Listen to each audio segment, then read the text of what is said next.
Hi guys, it's me. This story is called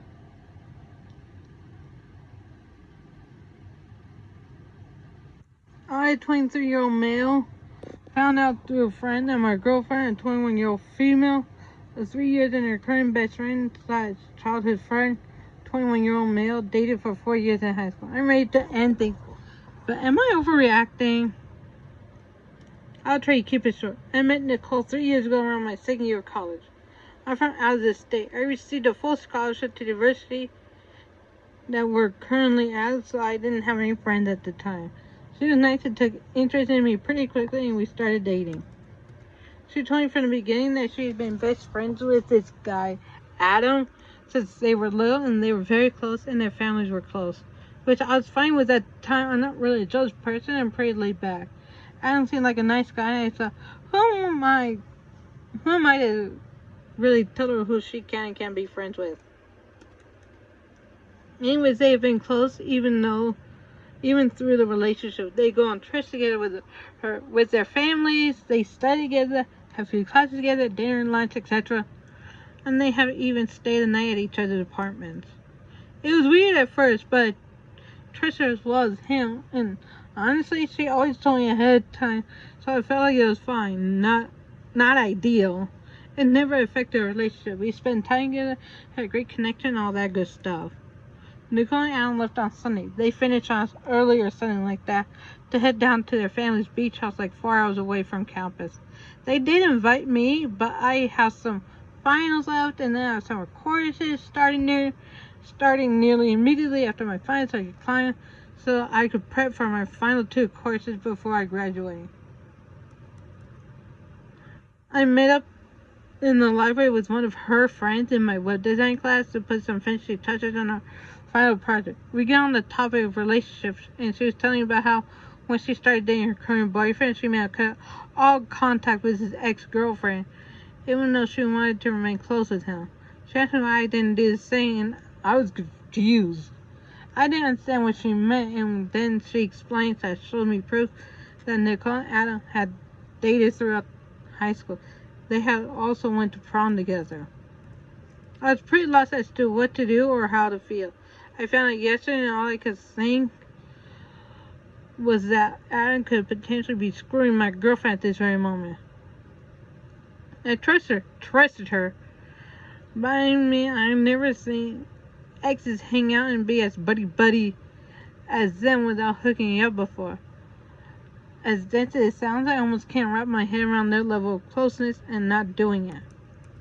I talked to my older sister. She told me I had to calm down and that maybe there was a reason for why they never said anything. She said if I trusted Nicole before knowing, she didn't see why I would suddenly accuse her otherwise, even for best friends or ex. But I feel like that logic is so flawed because my entire foundation of trust for this relationship stemmed from the fact that Adam was her childhood best friend, not her ex. Honestly, she would have told me before we started dating, I think I probably would have walked away from the relationship. She's a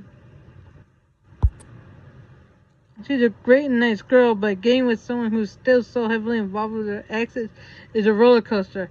I don't think I would ever willingly sign up for. Am I thinking about this the wrong way? Is it crazy that I'm already considering ending the relationship off? Whether she cheated or not? I haven't brought it up to her yet. I want to talk in person rather than on the phone. I'm going to hide the fact that I know until she comes back to campus on Friday to spend my birthday weekend with me, but I don't see any logical explanation that'll keep me committed.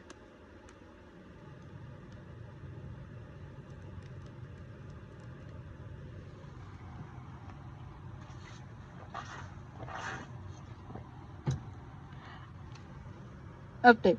3 days later. Nicole showed up Thursday night after my exams to early surprise me for my birthday weekend. We kind of hung out and talked, and I tried my best just to be normal with her. When I asked her about Adam, she was extremely reluctant and borderline defensive to even talk about it. You never brought it up before. Why do you want to know about it now? When she realized that I'm not dropping, she she pretty much breaks down and tells me everything. Adam was the one who convinced her not to tell me about their past relationship. The last few guys she tried to talk to were scared off by her being best friends with her ex, and he didn't want me to leave in the same way. It was only supposed to be for a little while. She didn't plan on staying that close to Adam while being in a relationship. Adam's dad was in the process of getting a promotion when Nicole and I had started dating, which would move him and his family to the Midwest, but the promotion fell through. She said Adam became more direct once he found out he wasn't leaving, consistently insisting that she hang out with him without me, even to the point where she would be canceling plans with me. For most people, I'm sure that would have been a red flag when your girlfriend cancels on you periodically, but I've been taking 6 to 7 course semesters for the past 2 years in an attempt to graduate early and get the most out of the scholarship. If I wasn't studying or with Nicole, I always had a million other things I could be catching up on or doing. She blamed me for not putting boundaries or being more strict with her dad. Eventually, she became comfortable with her freedom with Adam. Adam still has really strong feelings for her, though she says she didn't feel the same way about him. She admitted that Adam over time grew to resent me and became very jealous of our relationship and how effortlessly happy I made her feel. She tells me she never cheated on me despite Adam's advances and flirtation. At this point, she is crying and emotionally extremely desperate. She begs for forgiveness and says that she'll cut all ties from Adam and she won't ever talk to him again or hang out with him anymore. That I'm the only person she wants to spend her life with, and a bunch of other ridiculousness I could hardly even listen to.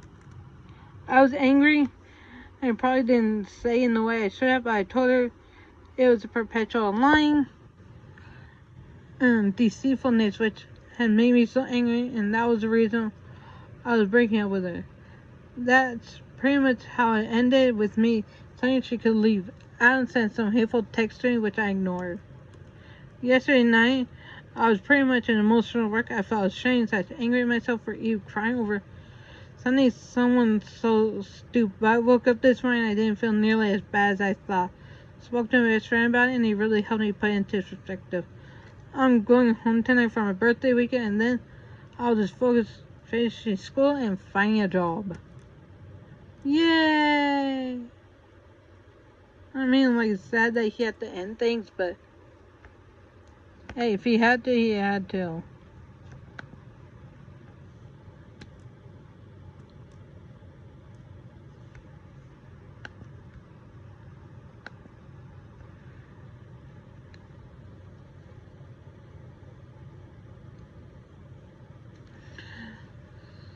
This one is called I've only just realized that I let the men I call my family and friends ruin my marriage.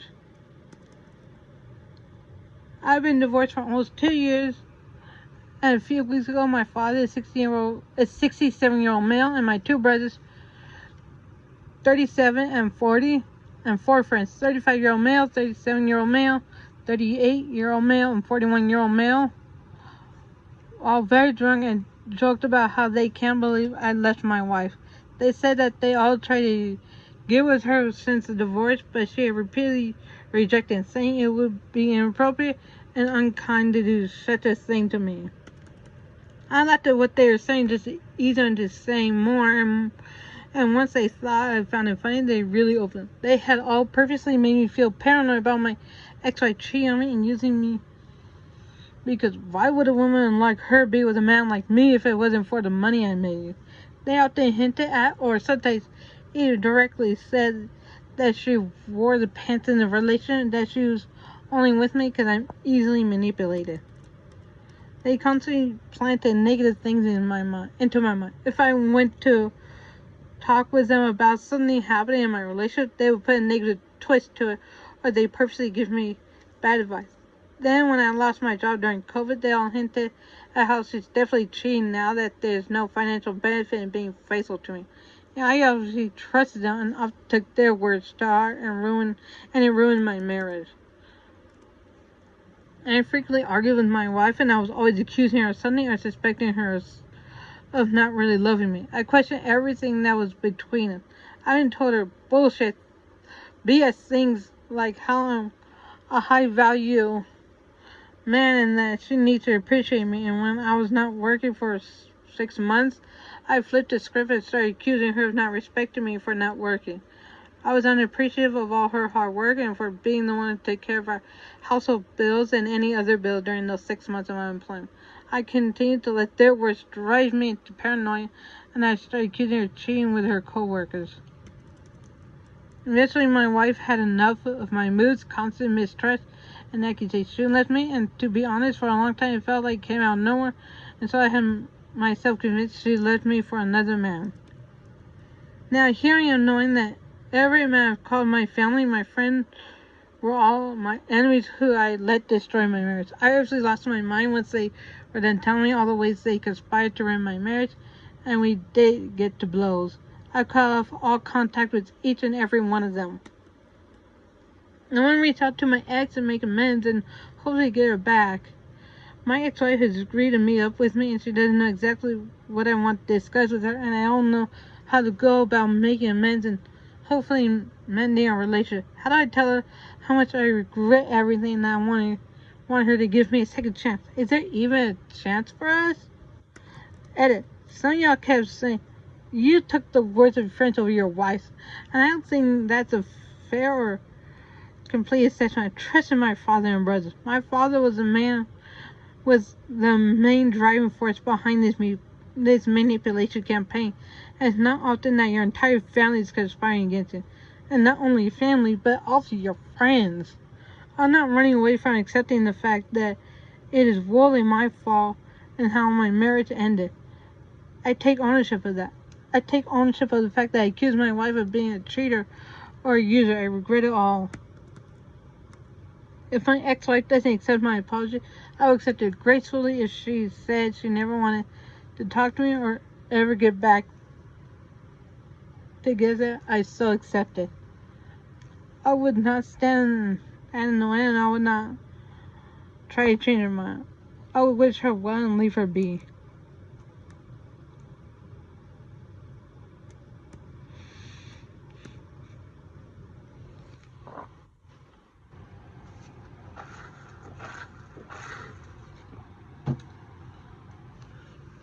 Final update. 3 days later. On Sunday, I got to meet up with my ex-wife. I apologized profusely, and she was kind and insane, but said she couldn't and wouldn't forgive me. She said that it simply isn't in her nature to forgive, and that despite all, she holds no grudges or anger against me, and wishes me nothing but goodness in my life.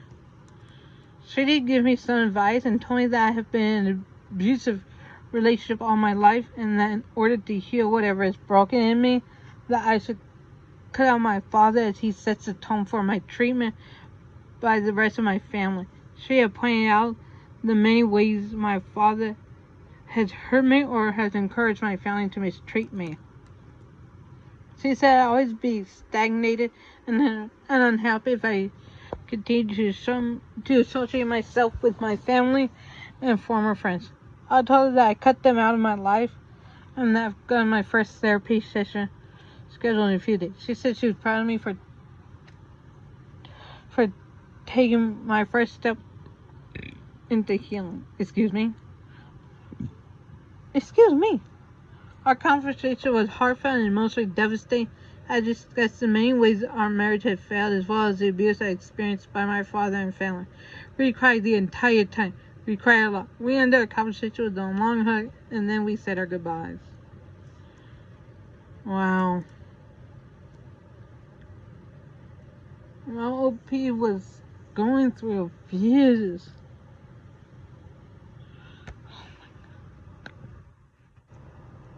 I hope he gets the help and whatnot that he needs for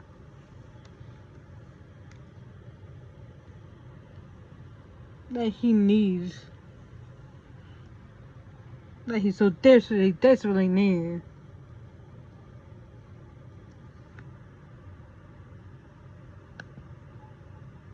This one is called Am I the Butt for Taking My Daughter Somewhere When My Husband's Sons Went on a Boys Trip? I, a 43-year-old female, have triplets. Mark, Liam, and Abby, 14, with my husband, Josh, 45-year-old male. Last Friday, Josh decided to bring Mark and Liam on a spontaneous trip to Six Flags. I don't like amusement parks, so I wasn't bothered by not being invited. Abby asked to go as well, but Mark and Liam said it was a boys' trip and that she would ruin the vibe. Abby was upset because she felt left out, and I felt bad for her, so I decided we'd have a day out. On Saturday, we went to Cheesecake Factory, our favorite restaurant, a local spot, and let her have a mini shopping spree at the mall that only came out to about $150. I paid for it all since I got a hefty bonus and didn't know what else to spend it. She felt better after, and we even had a heartfelt mother-daughter moment at Build-A-Bear where we made each other bears. We also had brunch on Sunday, although it wasn't very costly. The boys came home last night, and Abby was excited to tell Josh all about what we did over the weekend. He got mad and confronted me about it, saying I shouldn't have done that. I asked why, because he refused to let Abby go in the first place, and he said it was a boys' trip and that I shouldn't get used to special treatment for not being invited. And I asked why it bothered him so much, since he knows he do it for our sons, but he won't tell me why it bothers him so much. He ended up trying to take her bear, but I wouldn't let him. He's being cold to me and Abby now. I'm at a loss. Am I the butt?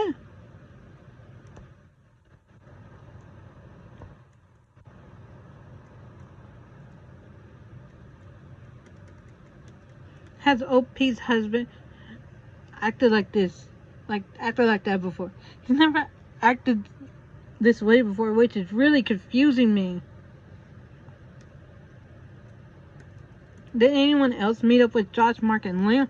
How did the kids get along with each other? As far as I know, they didn't bring anyone or meet anyone. No, Liam, Mark, and Abby usually get along, and at worst, deal with typical sibling rivalry, but it's never been as bad as this. Does OP have her own one-on-one with each of her children? Mark and I go to Olive Garden together, and Liam isn't much of a restaurant person, so we have macaroni and cheese nights if it's just me and him. I try to spend time individually with all of them. I take Mark to the arcade and Liam to the museums he wants to visit. I promise I don't just focus on Abby. OP on if her husband's mental health is as far as I'm aware, yes, unless he's hiding it from me. I don't think there's anything going on with him mental health wise. Is there any chance that Josh doesn't think Abby is his, even if Abby is a triplet? I hope he doesn't think Abby isn't his. Having triplets with different fathers isn't really possible. I do know that after they were born, though, for a while he made a joke like, I almost won the jackpot, but was one bar off and lost everything. I asked him what it meant one time, he never said it again. Now I'm wondering if it was a sexist joke. Is OP's name on the title of the house? Can she kick Josh out? He inherited it from his grandmother before we got married,